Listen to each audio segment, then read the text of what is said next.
একটি পাথরের মন্দির, নীরব, স্থির, কিন্তু তার চারপাশে যেন জ্বলছে বজ্রনীনাদ। শতবর্ষ পেরিয়ে এসেও থামেনি এ লড়াই, কারণ ইংল্যান্ড ও কম্বোডিয়ার এই দ্বন্দ্বে মন্দিরটি শুধু একটা স্থাপনা নয়, এটা সম্মানের প্রতীক, ইতিহাসের ছায়া আর ভূখণ্ডের দাবি। দুই দেশের সীমান্তে ঘন জঙ্গল ও উঁচু পাহাড়ের ভেতর এক জায়গা, যার নাম এমারেল্ড ট্রায়াঙ্গল। এখানেই এসে মিলে গেছে থাইল্যান্ড, কম্বোডিয়া ও লাওস, এই তিন দেশের সীমানা। এই এলাকায় রয়েছে বহু প্রাচীন মন্দির, তার মধ্যে সবচেয়ে স্পর্শকাতর হল 11শো শতকে তৈরি প্রেয়াহ বিহার মন্দির। কম্বোডিয়া একসময় ছিল ফরাসি উপনিবেশের অন্তর্ভুক্ত। 1907 সালে সেই ঔপনিবেশিক শাসকরাই তৈরি করে একটি মানচিত্র।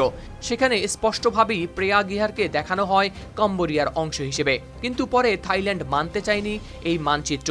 তারা দাবি তোলে ওই মন্দির রয়েছে তাদের সীমানার ভেতর। এই দ্বন্দ্ব গড়ায় আন্তর্জাতিক আদালত পর্যন্ত।